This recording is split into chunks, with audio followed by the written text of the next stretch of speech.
tu veux, en arrivant chez Bold, j'avais effectivement un petit peu peur parce que je connaissais pas du tout le milieu des avocats de base. Donc je me demandais même si j'allais devoir porter un costume, vous voyez les clients, etc. Peut-être aussi les cabinets un peu plus tradis ont peur de trop donner, mais en fait, c'est clair. Des fois tu peux juste expliquer à quel point ce sujet est compliqué, ce sujet est difficile, tout en donnant toutes les démarches que toi en tant qu'entrepreneur, tu vas te dire « Ah putain, en fait, ça me semble un peu compliqué, dur à faire, donc je préfère… » On veut que les startups comprennent, parce que le juridique c'est pas forcément évident, mais finalement ça peut l'être, à partir du moment où on met les bons mots et donc on explique bien, qu'on est concret, sans non plus en faire des caisses, mais on arrive à s'adapter. En fait, le but du jeu, c'est vraiment, il faut s'adapter à ses clients.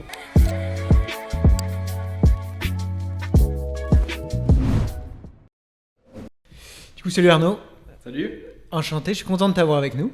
Alors nous, on fait des sites internet pour les cabinets d'avocats et à la base, le cheat code, je voulais inviter des personnes qui travaillent dans les cabinets d'avocats et qui expliquent quelles sont leurs méthodes, comment ça fonctionne, comment on fait du marketing, mais du vrai marketing dans un cabinet d'avocats pour le développer, et donc des méthodes qui fonctionnent, etc. J'ai envoyé quelques mots à pas mal de directeurs marketing. J'ai pas eu beaucoup de retours parce que j'ai l'impression que c'est pas toujours eux qui ont la main sur tout et qui sont souvent plutôt à l'écoute de ce que veulent les associés plutôt que à vraiment travailler le développement du cabinet et à faire plaisir à leur boss, ce qui est normal dans un sens, mais c'est pas le fond. Je pense qu'ils seraient d'autant plus contents s'il y avait des résultats derrière. Donc je tape un peu dessus, mais c'est à bon entendeur et c'est juste c'est sympathique, quoi. Et je voulais t'avoir toi parce que Bold, vous êtes un cabinet d'avocats, donc tu es CMO de Bold. On va expliquer ce qu'est un CMO. Je t'invite vraiment à parler proche de ton micro pour avoir un truc sympa. Et on va expliquer ce que c'est, ce que tu fais. Pour vulgariser, c'est une forme de directeur marketing dans une boîte. Clairement ça. Et dans un cabinet qui n'est pas comme les autres, qui est Bold. Donc il suffit de le dire pour que les gens sachent ce que c'est. Surtout que là on parle des avocats, donc la plupart vous connaissent. Je t'invite à te présenter et puis après je te poserai un tas de questions. Super. Bon, du coup, moi, c'est Arnaud Després, j'ai 26 ans et je suis le Chief Marketing Officer de Bold, donc le directeur marketing. Juste avant de mon expérience chez Bold, parce que ça fait 1 an et demi que je suis là-bas, je bossais à la Station F pour la French Tech, où en gros, je m'occupais de faire la promotion et la communication d'un service qui va mettre en relation les entrepreneurs et les services publics. Donc que ça soit par exemple l'INPI, la DRIETS, enfin tous les services publics, on allait les mettre en relation avec les entrepreneurs pour faire des sessions un peu de mentoring et de workshop entre eux. Okay. Donc j'ai fait ça et ma mission s'est terminée à Station F et Eleonore, qui est une des associées de chez Bold, m'a contacté, m'a proposé un projet, donc de reprendre la main du marketing et de la communication pour Bold. Et donc j'ai accepté parce que c'est une aventure, un projet qui me plaisait beaucoup. C'est assez intéressant parce que Bold, en fait, de nature, comparé au cabinet d'avocats traditionnel, est déjà différenciant en termes d'offres et de propositions. C'est-à-dire qu'on est vraiment à 100% centré sur les startups. C'est vraiment, 95,5% de nos clients sont des startups, des entrepreneurs. Et donc le projet de base était très intéressant. Et surtout, il y avait déjà quelques briques qui étaient lancées. Donc on peut considérer qu'en général, le marketing, c'est une fonction un peu support des cabinets d'avocats. Il y a 2-3 projets qui sont lancés. Nous, on avait par exemple mis en place un peu une chaîne vidéo, enfin une chaîne sur YouTube. Il y avait un peu de communication sur LinkedIn, mais c'était vraiment à la marge. Donc il y avait un vrai enjeu du coup de réussir à en fait, établir un positionnement qui soit clair et défini, réfléchir au client, quels sont ses besoins, quelles sont ses envies, qu'est-ce qu'on va lui pousser comme contenu. Et donc moi, mon objectif, c'était vraiment de mettre en place cette stratégie globale sur le plan marketing et aussi sur le plan communication. Ok, très clair. C'est génial comment tu l'as présenté parce que j'ai l'impression qu'on le répète toute la journée, mais que finalement, ce qu'on voit dans les caps, c'est pas toujours ça. Ouais. Vous êtes un gros cabinet, vous êtes combien aujourd'hui ?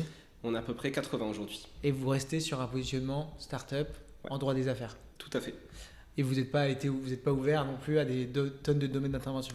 Alors, en fait, on s'ouvre déjà pour les cibles, on s'ouvre un petit peu aux PME, TPE et PME. Et après, si tu veux, Bold fonctionne avec une offre d'abonnement. C'est vraiment le truc qui nous différencie le plus. C'est-à-dire qu'en fait, nous, on a essayé de supprimer complètement le taux horaire pour le remplacer par des abonnements juridiques illimités. Okay. Donc, bien sûr, on va traiter toutes les expertises du droit des affaires, donc toutes les problématiques que vont rencontrer les entrepreneurs, les problématiques courantes. Donc, on a par exemple un abonnement juridique, on a un abonnement marque pour protéger sa marque. On a un abonnement aussi qu'on appelle Head of Legal. qui est un genre de support pour les entrepreneurs, pour les aider un peu à faire la gestion de leurs projets juridiques. Et on a aussi ce qu'on appelle des opérations exceptionnelles, mais bon, elles sont également au forfait, donc de la levée de fonds, etc. Ok, dans le cadre justement quand c'est assez un gros truc, quoi. Ouais. Et du coup, j'imagine que ça fait peur à plein d'avocats, surtout quand on parle d'honoraires où c'est toujours assez opaque, on ne sait jamais trop comment ça se passe pour un cabinet et surtout les clients qui s'en plaignent.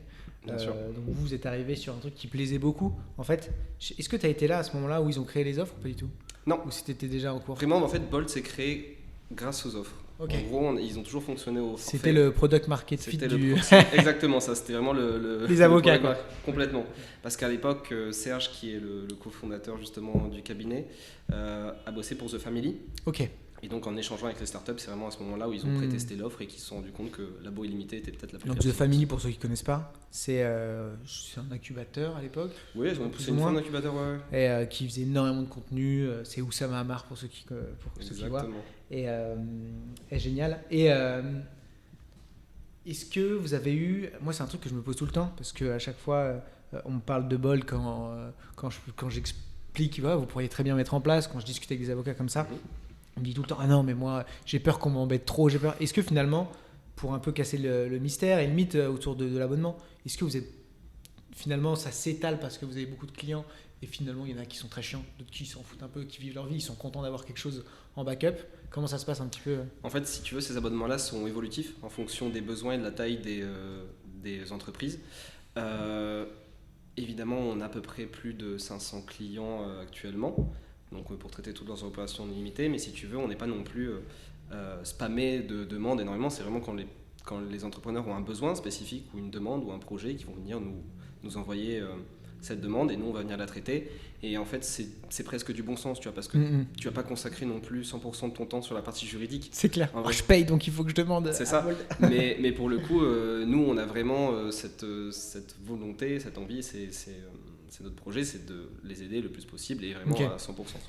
Et Bold, ils ont construit tout de suite avec le cabinet a tout de suite eu cette vision-là, ou ça a été au fur et à mesure du temps? Non, ça a toujours été cette vision-là, c'est on aide les entrepreneurs du mieux qu'on peut. Et si tu veux, en fait, étant donné qu'on sait que les startups peuvent avoir des stades d'évolution qui passent de 0 à 100 employés plus rapidement, des fois très rapidement, des fois aussi un peu plus lentement, on veut les accompagner sur vraiment toutes les étapes, de la création jusqu'à potentiellement un exit ou une sortie. Et en fait, ça, on va le faire par deux pans. C'est qu'on a effectivement cet abonnement, mais ce qu'on va aussi proposer à côté, et justement les cabinets d'avocats ne le font pas forcément, c'est énormément de ressources gratuites. Donc on a par exemple créé une chaîne YouTube qui s'appelle la Bold Academy, où on a plus de 50 vidéos qui vont venir traiter toutes les problématiques courantes que les entrepreneurs vont rencontrer au quotidien. C'est du contenu qu'on fournit complètement gratos. Ouais. On a aussi une base de données où on va proposer par exemple des contrats, des templates de contrats, évidemment en précisant qu'il y a toujours besoin d'avoir un accompagnement en conseil juridique à côté. On a à peu près une dizaine de contrats qui sont téléchargeables gratuitement. On a aussi des guides, un guide par exemple sur la création de holding. Enfin, on a fait beaucoup de contenu. Et on propose aussi à côté pour nos partenaires du mentoring gratuit.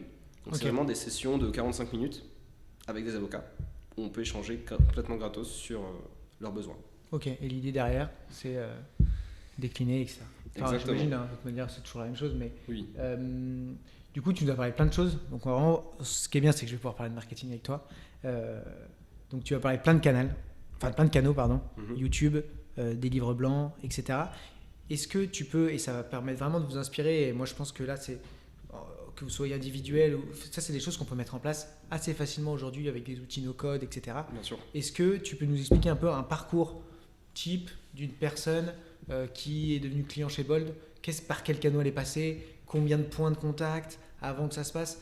Je trouve que c'est super important de donner tous ces trucs-là parce que des fois on se dit bon allez je vais créer mon petit guide et ça va cartonner et je vais le poster sur LinkedIn et c'est fini. Non, il y a 1000 choses à faire. Moi je vois mes clients, on leur a envoyé un mail, ils ont vu une vidéo YouTube, ils ont regardé un article, ils ont téléchargé un truc, on les a eu au téléphone, ils reviennent 6 mois plus tard et là ils signent. Enfin, il se passe plein de choses et ça il faut vraiment le comprendre pour que derrière on se dise ok faut produire. Donc vas-y, je te laisse la main. Exactement ça, en fait, il faut vraiment penser tunnel de conversion. Alors nous, on a plein de canaux qu'on active, que ce soit sur LinkedIn, sur Insta, sur TikTok aussi. Vraiment, on est présent sur l'ensemble des réseaux sociaux. Et généralement, si tu veux, le client de base, Bon, en général, on a beaucoup de referrals, ça c'est normal, hein, ça fait partie. Referral pour ceux qui ne comprennent pas, c'est de la recommandation, on est d'accord. Ouais, c'est exactement ça, c'est des gens qui ont entendu parler de nous, c'est des échanges. Et donc en fait, généralement, on a déjà les associés qui prennent la parole sur LinkedIn. Des fois, on a des posts d'associés ou des posts de la page Bol qui sont vus par des entrepreneurs. Ça, c'est l'un des premiers points de contact. On a aussi, dont je t'en parlais, la Bold Academy. À partir du moment où ils vont avoir ce premier point de contact, où ils ont entendu parler de nous par un pote, un collègue, etc., ils vont aller sur notre site. Ils vont se promener sur notre site. Et là, ils vont d'abord être... on va leur mettre en avant les offres, ce qu'on va venir proposer chez Bold, mais en plus des offres, on va aussi venir leur proposer le projet, ou en tout cas la méthode Bold, ou la façon de notre cabinet a de bosser, parce que c'est un truc assez différenciant, donc ça on le pousse dans un premier temps. Et après, souvent, ils vont se diriger plus vers les ressources, donc aller voir les guides qu'on va venir proposer, donc tous ces livres blancs-là, où ils vont pouvoir renseigner leur adresse mail et recevoir un guide, par exemple le guide de l'auditing, ou une politique de confidentialité, ou un pacte d'associés, ce genre de choses. À partir du moment où ils auront téléchargé ce document-là, nous, on va venir récupérer cette adresse mail et on va leur dire, voyez, vous avez vu ce contenu-là, on en a plein d'autres qui sont mis à votre dispo. Donc, on va pousser les vidéos. Si, par exemple, ils n'ont pas regardé les vidéos, on va leur pousser les vidéos vers la Bold Academy.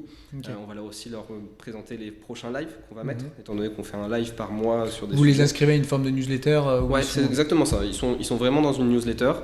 Et donc, on a créé une séquence. On va venir leur pousser à peu près 3-4 mails. Et selon chaque contenu, une séquence différente? Ouais, exactement. Si tu as, par exemple, toi, téléchargé un contrat, une politique de confidentialité, on va te proposer, par exemple, des conditions générales. Ce genre de choses. On fait en sorte de fournir le plus de contenu possible.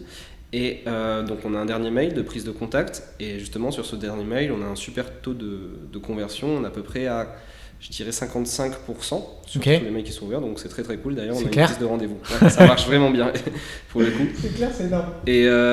Et oui, après, il y a tout le truc basique de... Ils vont prendre rendez-vous avec l'équipe Sales. L'équipe Sales va échanger avec eux. Et après, on envoie une proposition. Et c'est quoi le mail? C'est là, on vous a bien aidé. Venez, on discute, quoi. Ou c'est un truc... En fait, c'est pour leur expliquer, écoutez, nous, on vous a poussé le plus de contenu possible. Notre but du jeu, c'est d'aider les entrepreneurs. Maintenant, si vous avez des besoins qui sont beaucoup plus importants et que vous voulez qu'on les traite pour vous, que vous laissiez le juridique entre nos mains, nous, on peut s'en charger parce ça fait 5 ans qu'on accompagne les entrepreneurs. Et finalement, est-ce que tu vends avant? Finalement, est-ce que tu envoies du contenu sans pousser le rendez-vous? Ou est-ce qu'il y a quand même à chaque fois des petites demandes de rendez-vous? Non, la demande de rendez-vous, elle se fait vraiment à la fin. Okay. Pour le coup, c'est on pousse. On offre, et après on demande. Et après, on vient essayer de signer derrière. Je pense que ça, c'est important, d'accepter, de dire on va pas demander un rendez-vous à chaque mail. Alors moi, typiquement, nous on refait nos mails actuellement et c'est quelque chose que j'essaie de pousser en disant on débat avec toute l'équipe parce qu'on aime bien ça et on adore le market et la com, etc. Mais moi je leur dis en fait il faut qu'on offre, plus on offre, vous verrez, ça reviendra. Et là on le voit, on a des vagues de leads qui tombent de plus en plus et des gens vraiment intéressés parce qu'en fait on a tellement donné que les gens se disent en fait c'est bon, c'est eux qui vont prendre la suite. Exactement, c'est en fait plus tu offres de valeur, plus tu assois ton expertise.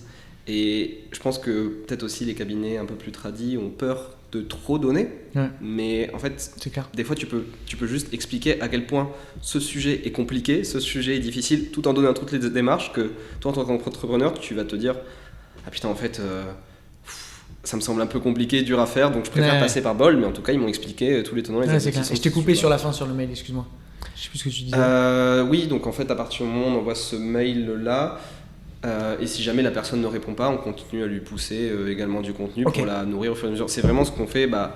Le terme, c'est de la demande gène. C'est exactement ce qu'on fait. Mais du coup, en tant que cabinet d'avocat, et ça c'est important pour que les... Je pense que beaucoup n'osent pas faire du mailing parce qu'ils considèrent que c'est anti-déontologique. Est-ce que vous avez poncé le truc à fond en disant, en fait, moi, ma théorie, je ne suis pas juriste, donc je ne comprends pas toujours, mais pour moi, c'est comme ça. À partir du moment où quelqu'un vous donne son email de manière gratuite pour recevoir quelque chose, en tant que cabinet d'avocat, vous êtes en capacité de derrière pouvoir lui renvoyer des mails et sans avoir à chaque fois mettre les honoraires, les machins.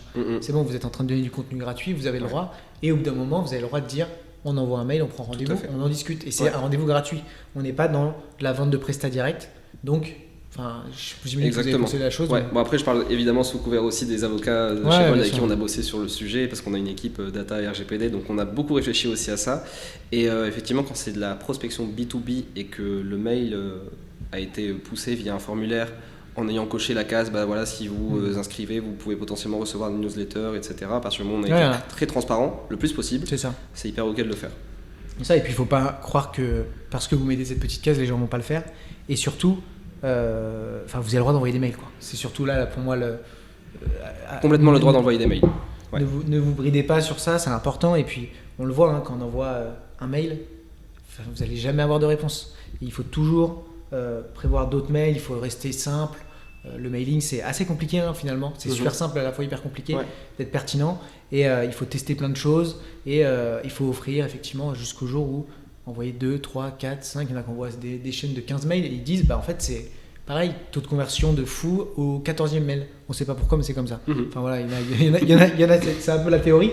Mais voilà, il faut, tant que vous avez des choses à offrir, créer des mails en fonction. Et si ça intéresse vos prospects surtout. Ok. Toi, du coup, tu n'étais pas du tout dans ce monde-là. Non. Tu étais dans le monde un peu start-up finalement. Exactement. Ouais. French Tech, tu accompagnais des boîtes ou genre French Tech, on accompagnait pas mal de boîtes aussi. On a accompagné des belles startups et même avant, si tu veux, j'ai eu des expériences aussi à Station F où j'ai bossé en incubateur et accélérateur, toujours à la communication. Ouais. Mais t'as fait la Celsa et j'ai fait Celsa, ouais, tout à fait. Et l'ISCOM. ISCOM, okay. Lille, ouais. Sympa, c'est un beau parcours. Et la question que je voulais te poser, c'est tu passes d'entreprise à un cabinet. Est-ce que tu n'as pas eu flippé un peu du passage en disant putain, je vais être bridé, etc. Ou au final, comment ça s'est passé et un peu quels conseils tu pourrais donner à des fondateurs de cabinets qui ont une équipe marketing et qui sentent, parce que je sais que c'est le cas, que ces personnes-là ne vont pas au bout des choses parce qu'elles n'ont pas forcément la liberté de le faire ou n'osent pas le faire. Alors, pour ce côté-là, en fait, si tu veux, en arrivant chez Bold, j'avais effectivement un petit peu peur parce que je connaissais pas du tout le milieu des avocats de base. Donc, en fait, je me demandais même si j'allais devoir porter un costume, vous voyez les clients, etc. Et si tu veux, quand j'ai rencontré Léonore, je voyais qu'il y avait beaucoup de dynamisme. Elle m'a dit, tu sais, nous, chez Bold, on est complètement différents des autres. Tu verras, viens échanger avec les Bolders, tu te rendras compte à quel point on est différents. Et donc, en fait, en arrivant là-bas, je me suis rendu compte que on est très jeunes. Enfin, moyenne d'âge, ça doit être à peu près 32 ans, tu vois. La particularité, c'est qu'on tutoie les clients, on vient habiller comme on souhaite, télétravail illimité, et possibilité aussi de bosser pas forcément sur Paris. Okay. Donc déjà, il y avait... Vous avez des bureaux qu'à Paris ? On a des bureaux qu'à Paris, mais potentiellement, on peut aussi permettre aux avocats de bosser à distance.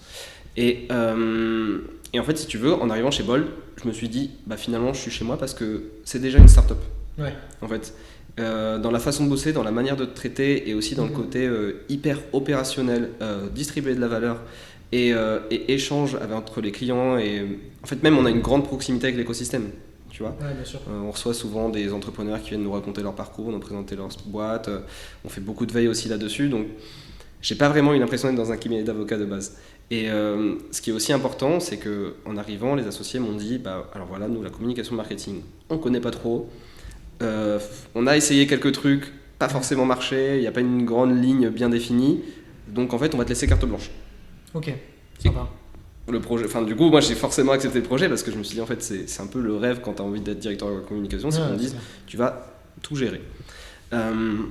Et donc du coup, il y a aussi ce côté en fait. À la fois, ils connaissent pas trop le market, mais ils ont aussi besoin, moi j'ai besoin d'entre guillemets de prouver la légitimité du marketing et de la communication. Donc ça passe notamment par le dialogue, mais aussi par les preuves et par les stats. Et donc en fait, le but du jeu, c'est d'avoir quand même une bonne relation avec eux pour leur montrer tout ce qui a été mis en place, ce qui va arriver, où est-ce qu'on se situe, combien de leads on a ramené, qu'est-ce qu'on a créé aussi comme lead magnet, toutes ces choses-là. Mais tu l'amènes en prenant aussi des exemples, soit de cabinets d'avocats, que ça soit des fois il y en a en France ou à l'étranger qui ont fait des trucs assez innovants, ou aussi avec les legal tech. Tu vois, nous, on est exactement en concurrence avec des cabinets d'avocats tradis et des legal tech. Et on sait que les legal tech sont très start-up de base et que les cabinets d'avocats tradis sont aussi en train de commencer à se moderniser petit à petit. Et donc du coup, nous, déjà, Bold est un mix entre une legal tech et un cabinet d'avocats. Et donc nous, ce qu'on va faire, c'est le projet, c'est vraiment d'aller chercher tout ce que font déjà les startups en termes de com et de marketing pour les mettre en place chez Bold.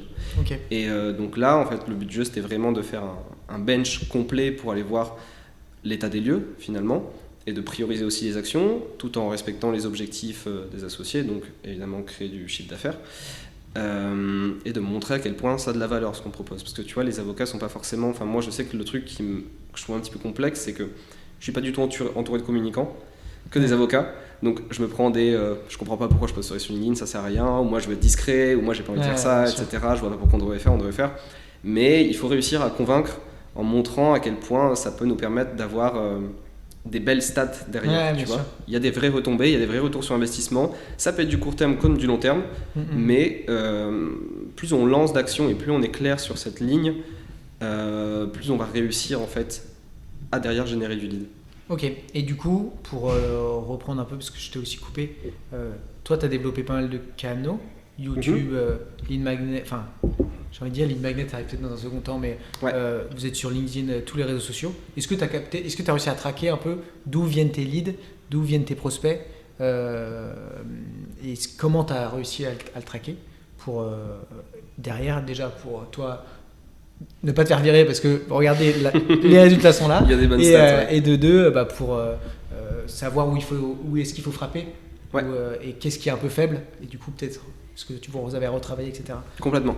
Alors il y a 2 pans. Déjà le premier, on fait du référencement payant, donc du Google Ads. Okay.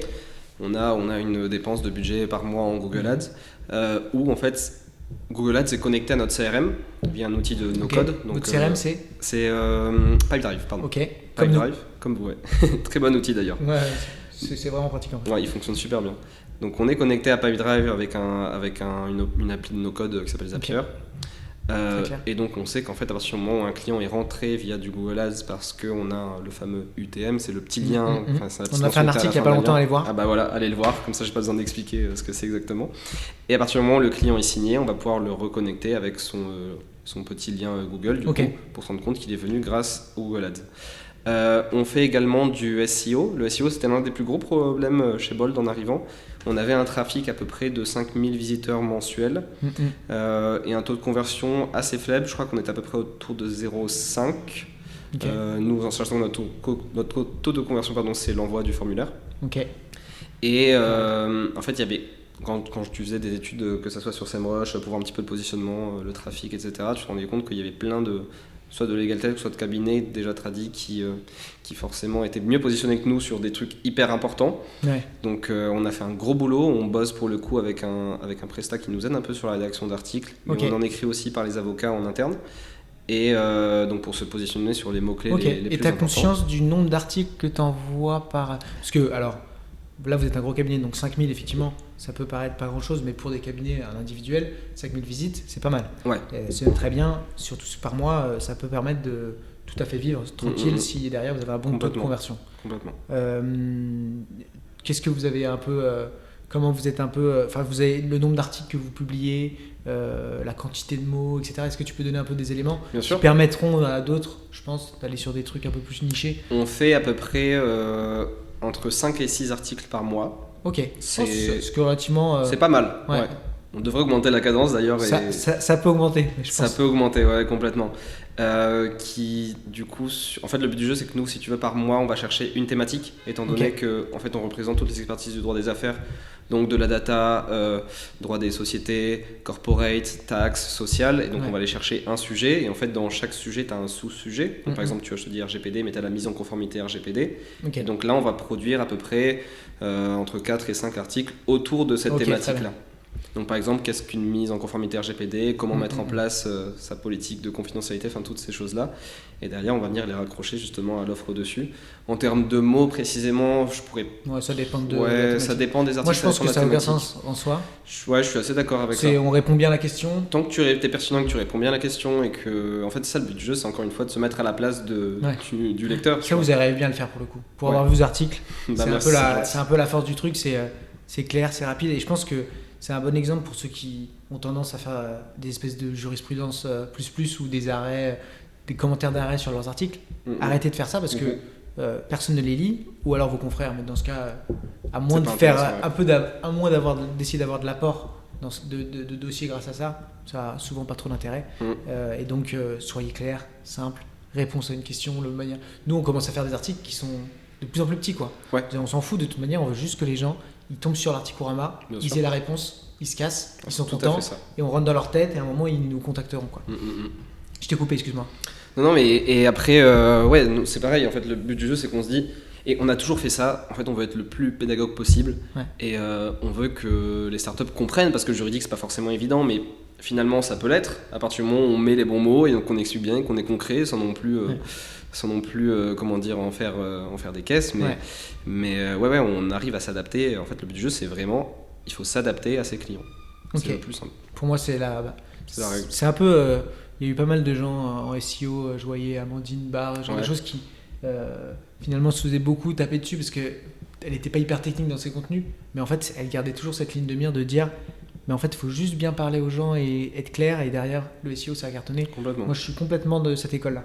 Mais bon, je me trompe peut-être et on viendra me taper dessus. Ok, du SEO. Et donc, tu sais plus ou moins à combien vous êtes passé de visite On ou a si fait t'as le droit de le dire. x2 maintenant. Ok, quand même. On est sur un x2 et pareil, le taux de conversion, il a doublé, voire triplé. Ah ouais, oui, en En plus un vous an et avez demi. multiplié le Ouais. par 3 le taux de Bah ouais, conversion, du donc coup. ça fait pas mal de monde. Ok, que pour le SEO en plus. Que pour le SEO. Ok. Et ça c'est important, enfin je pose cette question parce que c'est important quand vous avez un Google Analytics, si vous n'utilisez pas Google Analytics, bah, mettez-le en place, enfin, ça va vous faire gagner du temps. Et vous pouvez voir d'où viennent les choses, ça se fait déjà assez de manière automatique, vous pouvez aller plus loin, mais déjà de manière automatique, vous savez, vous regardez organique, comme ça, trafic organique, non c'est Alors, pas ça, nous, on est social sur organique je crois. Ouais, c'est ça. Nous, on est sur Matomo. Ah, vous êtes sur Du coup, Matomo Ouais. Qui est plus RGPD je crois. Exactement. C'est ça l'objectif aussi. C'est Ouais. comme on aide nos clients à faire du RGPD. Ça coûte 20 € par mois, un truc comme ça. Ouais, ça coûte 20 € par mois. C'est pas cher du tout. Hein. Je crois que Non, même c'est tu pas peux cher. l'avoir en gratos si tu l'installes sur ton propre serveur. Ouais, faut avoir un serveur. Ouais, faut avoir un serveur. Donc 20 € par mois, c'est très bien. Ouais. Franchement, c'est hyper ok. Ok.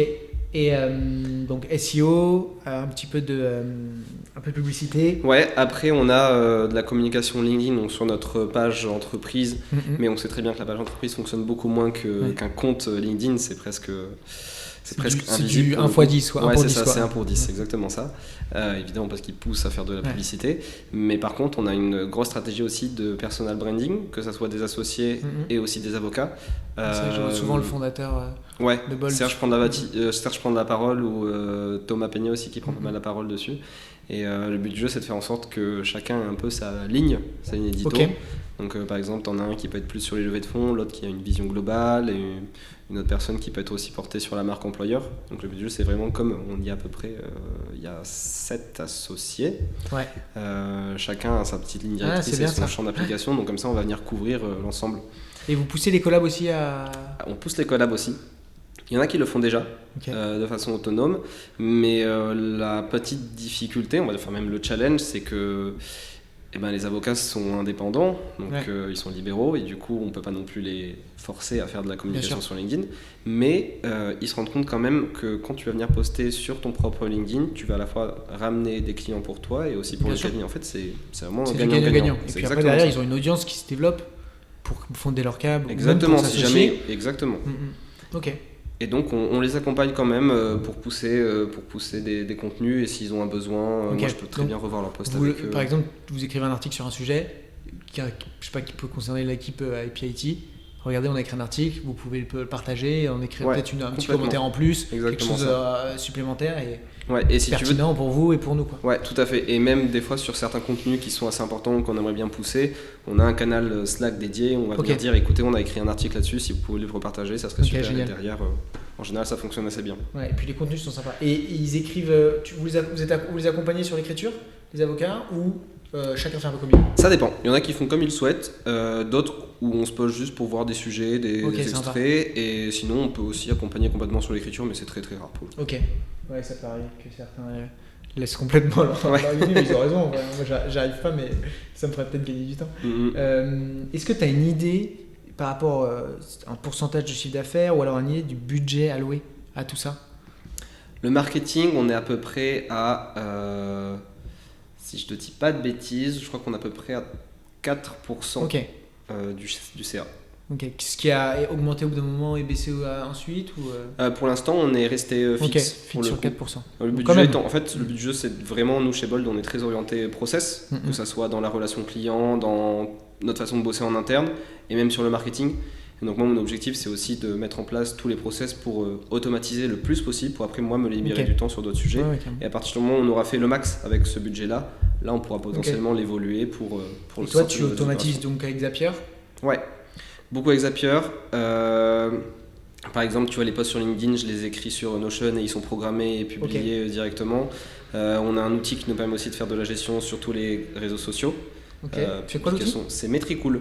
Écoute, j'ai fait un énorme bench de tous les outils. Ouais, franchement, je te jure que Metricool, c'est le meilleur parmi Hootsuite, etc. J'en ai utilisé plein. Et eux, ils sont très rapides sur les mises à jour. Par exemple, quand les Reels ont été publiés sur Instagram, ils avaient déjà la fonctionnalité pour le faire. Et tu peux vraiment tout faire. Ça permet de gérer du coup LinkedIn, Instagram. Ouais, LinkedIn, Instagram, TikTok, Facebook, Twitter aussi, enfin X. Et il adapte aussi tes publications par exemple? Ouais, t'as les templates, t'as tout ce que tu veux. C'est super comme outil. Ok. Et tu peux personnaliser par rapport à ta marque, etc. Exactement. Tu payes, mais... Ouais. Ok, trop cool. Et du coup aussi tout ce qui va être mail, dès que quelqu'un télécharge par exemple un template, tu as fait en sorte que ça mette son nom, son machin, etc. via ce qu'il a rempli. C'est ça. Et ça on l'a fait aussi sur Mailjet pour le coup. Ok. Donc on l'a activé également et on va récupérer aussi Mailjet pour faire des templates de documents, c'est pas mal. Ouais. Je connaissais pas. Super bien. Okay. Ouais, c'est pas mal aussi. Enfin, je connaissais de nom, mais je savais pas qu'on pouvait le faire. Ils ont une fonctionnalité pour le faire, ouais. Ok, c'est pas mal. Moi, je cherchais à le faire avec Make pour expliquer comment on faisait, mais en fait, c'était une grosse galère. Et je me suis dit, mais c'est bon, je les aurais perdus. J'ai réussi à le faire une fois, j'ai fait, mais s'il faut faire pour tous, ils vont y passer des années. Ah bah, c'est sûr. Et donc, ok, Mailjet, ça peut être pas mal. Non, mais c'est vrai qu'on fait beaucoup de no-code. Hein. Tu vois, par exemple, même notre site. Alors, moi, l'un de mes gros projets en arrivant, en ayant vu le site, je me suis dit, en fait, on va tout péter, on va le refaire. Parce qu'au niveau expérience client, ça me plaisait pas du tout. Vous l'avez fait sur quoi? Sur Webflow. Ok, écoutez bien, vous entendez? Nous, on fait tout sur Webflow. Et je pousse à fond, les gens ne connaissent pas. Allez sur Webflow, c'est le meilleur outil. Il s'améliore, mais d'une vitesse.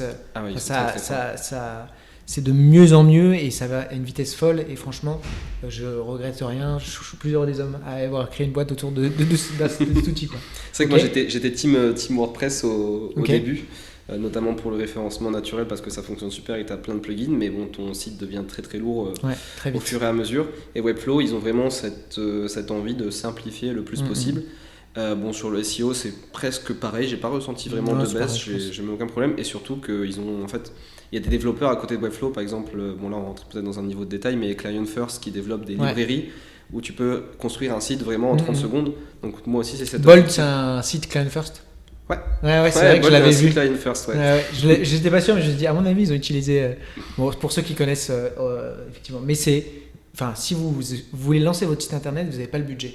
Nous, nos sites, c'est public, hein, ils sont aux alentours de 4 500 €, selon le besoin, et ça peut augmenter. Mais si vous n'avez pas de budget, ben vous allez sur Webflow, vous utilisez Client First, vous utilisez Relum, qui est aussi une librairie, et assez facilement, vous allez pouvoir faire quelque chose qui n'est pas trop dégueu et qui marchera bien très vite. Complètement. Après, pour faire quelque chose d'hyper personnalisé, il faut avoir un peu la main dessus et c'est sûr que vous n'êtes pas designer, mais c'est pas mal, quoi. Ok, intéressant. Du coup, vous étiez sur WordPress, vous êtes passé à... C'est tout à fait ça, on a fait la migration. On a eu un peu peur au niveau de la migration. Moi, je tremblais un petit peu parce que on sait toujours qu'il y a une baisse de trafic, mais on l'a récupéré en 2 semaines.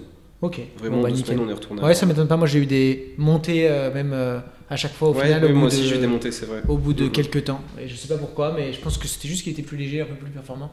Et donc le site. Et ce qui est intéressant aussi avec cette fonctionnalité-là, c'est qu'en fait, on a la main complète sur l'outil. C'est-à-dire que si jamais on veut créer une nouvelle offre, une nouvelle page. Et on veut tester quelque chose de nouveau. Tu peux construire ça en vraiment une heure, une journée, et c'est fait, quoi. On peut faire le test direct. C'est incroyable.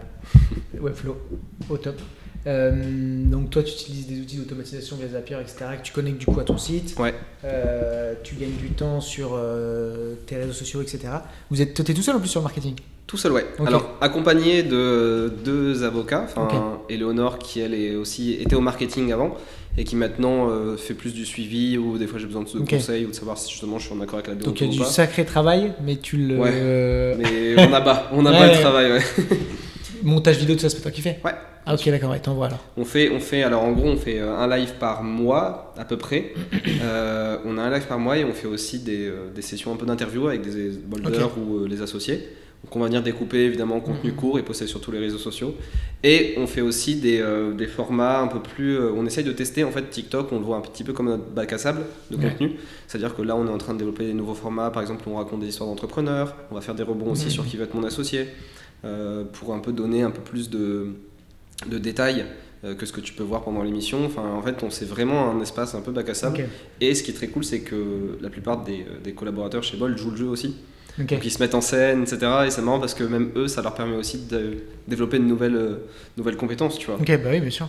Et donc que ça soit par les lives, ou là par exemple demain on fait un live sur le contrat de prestation de service. Et ils n'ont pas forcément l'habitude de le faire non plus, mais c'est un super projet. Il va falloir s'adapter parce que ça va être de plus en plus. Complètement. Le personal branding, de toute façon, ça va être l'un des trucs donc, les plus importants. vous faites des webinaires en plus, des vidéos sur YouTube. Alors, peut-être moins maintenant, des vidéos sur YouTube. Maintenant, moi, en fait, on prend en replay les lives pour les poster derrière.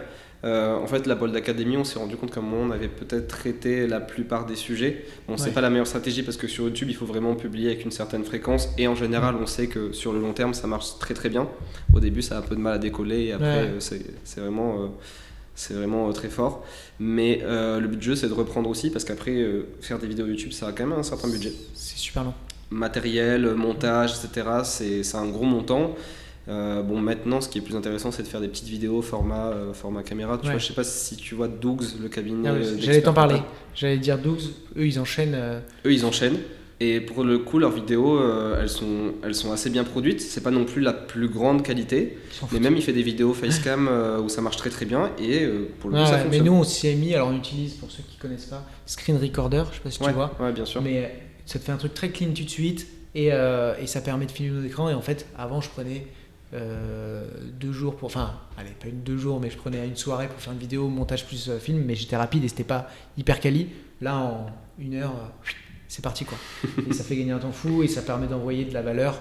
Vraiment ce qu'on disait au début. En fait, les gens s'en foutent que ce soit bien filmé. Tant que le son est plutôt bon, que c'est pas trop dégueu et qu'on comprend bien ce que vous dites et surtout que vous donnez des clés, ça y va. Et donc je pense qu'il y a beaucoup d'avocats qui n'osent pas se lancer dans la vidéo alors que c'est tout à fait possible aujourd'hui. Complètement. Un iPhone, prenez une lumière, même une bonne lumière de chez vous pour avoir un truc, pas une gueule dégueu et derrière des concepts, vous ajoutez des sous-titres et éviter, je trouve, de faire le... Moi, je trouve ça toujours un peu mal foutu quand ils font l'influenceur avec les gros sous-titres, les gros effets. Quelque chose de simple, peut-être même une petite musique de fond calme, mais au moins, ça peut marcher derrière et sur des réseaux sociaux adaptés, type TikTok, Instagram, si vous êtes touché des particuliers, et puis derrière même LinkedIn, ça peut être pas mal. De toute façon, tu en vois beaucoup qui commencent à se lancer. J'ai vu des comptes d'avocats, pas forcément d'avocats d'affaires, mais dans d'autres domaines qui ont 500 000, 600 000 abonnés.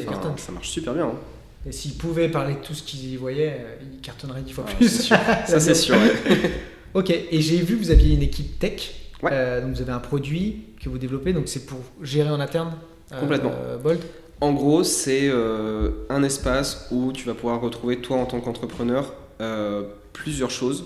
Donc tu as des dashboards, en fait des dashboards en social, en corporate, où tu peux retrouver tous tes documents, donc tes contrats de travail, ce genre de choses. Et tu as aussi un espace, en fait, Bold, on fonctionne dans un système de demande. Donc on va venir formuler des demandes, les recevoir, et en fait ça fonctionne à la fois en externe pour les entrepreneurs pour faire leurs demandes. Et nous en interne, on s'en sert aussi pour recevoir cette demande, la traiter, donner un délai aussi sous la forme de ticket, quoi, finalement. C'est vraiment ça, c'est une forme de ticketing. Et ça nous permet aussi d'avoir des stats, le taux de réponse, etc. Et en fait, donc, vraiment... moi, j'ai pas un avocat dédié, mais j'ai une demande sur un sujet particulier. La meilleure personne me répond le plus rapidement possible. C'est exactement ça. Et justement, l'offre dont je te parlais juste avant, qui s'appelle Head of Legal, ça permet d'avoir un avocat dédié. Comme ça, si on a un projet un peu plus compliqué et qu'on veut vraiment un délai de traitement beaucoup plus rapide, on a un avocat dédié. Mais la plupart du temps, en fait, comme on représente toutes les expertises et que nos avocats sont experts dans une thématique, le but du jeu, c'est qu'on te greffe à la personne qui est la plus à même de répondre à ta... Mais comme 12 à la limite, c'est dans un sens. Je sais pas si tu c'est ça. Oui, bien sûr. Mais pour le coup, c'est ça. Alors, c'est vrai que ça peut être un peu frustrant si on n'a pas son avocat quand on a eu l'habitude de l'avoir. Pour le coup, par contre, moi je suis très content. On est chez 12 pour le moment, alors je sais pas si ça va durer, mais c'est vrai que t'as une question et tu la poses. Et en fait, si tu es OK avec le fait de j'aurai ma réponse tranquillement quand il le faut. D'ailleurs, c'est le cas aussi pour un avocat, mais c'est pas la même, je pense que c'est pas le même effet. Et en fait, c'est hyper pratique. Donc franchement, J'aurais été curieux de voir comment ça se. Ah bah écoute, je te montrerai, Ouais, je peux te faire une petite démo. Et d'ailleurs, il y a un truc intéressant, c'est justement, tu soulèves un point qui est important. Et l'outil qu'on a mis en place nous permet d'avoir un suivi. Donc comme ça, on peut savoir s'il y a déjà des demandes qui ont été traitées ou des sujets en cours, etc. Et ça nous permet aussi. Du coup, on a un peu, en tant que client, process de nos.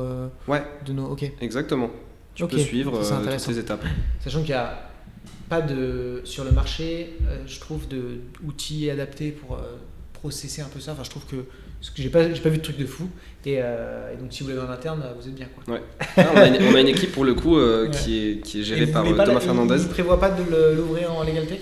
Pour l'instant, on va le développer déjà en interne pour être sûr que ça fonctionne très bien et que le process est établi, parce que c'est encore en développement. Pour le coup, il y a une équipe à peu près de 8 développeurs qui bossent dessus. Et ça, potentiellement, on verra si jamais on l'ouvre. Mais le but du jeu, c'est vraiment qu'on fasse le truc le plus quali possible. Ok. Et est-ce que tu commences, toi, en tant que marketeur, à avoir à ce modèle, justement, parce que moi, je vois beaucoup les grands cabs, tu sais, qui, au bout d'un moment, c'est une clientèle de fou. Et je me suis dit, mais Bold, là, ils ont sans doute eu des startups qui ont complètement foiré, mais tu as dans les personnes sur 10 qui sont devenus des monstres. Et je ne sais pas si ils sont restés clients avec vous. Et du coup, est-ce que vous voyez un peu la limite à ce côté-là où les gens disent, bon, maintenant, ça y est, on est devenu une licorne, il nous faut Bredin. Ou alors, justement, ils disent, non, on reste avec Bold, ça a toujours été carré. Et du coup, vous arrivez à... Enfin, en fait, vous suivez finalement les premiers clients. L'évolution. Et ça devient une espèce de... Vous suivez justement des plus grosses boîtes que... comment ça se passe ? C'est une super question. Alors, comme je te disais tout à l'heure, nous, vraiment, on accompagne les clients de la création jusqu'à potentiellement la sortie ou même leur série A, B et C. Et en fait, on a à cœur de déjà créer de la confiance et de faire en sorte que le care client soit vraiment genre la pierre angulaire de Bold, tu vois. Et du coup, ça nous arrive très fréquemment d'avoir des clients qu'on va venir accompagner au départ à la création, vraiment au tout projet, dépôt de marque, constitution du pack d'associés, etc., qui après vont rester avec nous et qui vont évoluer en même temps. En fait, on grandit en même temps qu'eux. C'est ça qui est super intéressant. Et on va même les accompagner jusqu'à leur plus grosse levée de fonds. Alors évidemment, t'en as qui partent de temps en temps, mais le but du jeu, c'est nous vraiment de construire une relation de confiance et de leur montrer qu'on est aussi capable de les accompagner et de grandir en même temps qu'eux. Donc on a eu des super success stories de startups qu'on a accompagnés depuis le premier jour. Bon, malheureusement, je ne peux pas citer les noms, mais on a des beaux clients et on continue de les accompagner là-dessus. Ok, c'est génial. Et du coup, vous voyez finalement, ça devient vos bébés, quoi, dans un sens où on les accompagne jusqu'au bout. C'est presque ça. Est-ce que vous les accompagnez sur... alors, je ne sais pas si c'est sérieux, mais je suis sûr qu'il y a des avocats qui ont dû se faire... Alors peut-être le côté plateforme moins, mais qui a dû se faire récupérer en disant « toi, tu vas devenir mon directeur juridique », ça doit arriver. Mais est-ce que... vous les accompagnez sur la constitution d'une équipe juridique, etc. ou pas du tout ? Ça, on est en train de le mettre en place, pour le coup. Il me semble qu'on est en train de le mettre en place, aussi de la constitution d'une équipe juridique. Parce que là, avec Bold, ça a combien d'années ? Bold, ça fait maintenant 8 ans. 8 ans, il y a quand même pas mal de boîtes qui ont dû exploser déjà. Ouais. Mais je pense que c'était un tout petit peu moins. Je me dis, à mon avis, là, il va y avoir une flopée qui va commencer à devenir énorme. Ok, super intéressant. Qu'est-ce qu'on te souhaite, Arnaud, sur la suite ? Bah écoute... à toi et à Bold. À Bold, on peut souhaiter de continuer d'accompagner ces superbes startups françaises. Et à moi, qu'est-ce qu'on peut me souhaiter ? Pour le coup, de continuer de m'éclater dans mon job, parce que c'est vraiment... Vous recrutez pas là ? Non, on ne recrute pas, on cherche un stagiaire ou un alternant au market pour l'instant. Mais on espère que l'équipe va... va pas s'ennuyer. Ah non, c'est sûr qu'il y a du boulot. Il y a du bon boulot, effectivement. Ok, et s'il y en a qui passent par là, à mon avis... S'il y a un avocat qui se reconvertit... avec grand plaisir. S'il y a un avocat qui veut se convertir et motiver, on l'accueille. Ok, génial. Merci beaucoup. Merci à toi, Louis. À très vite.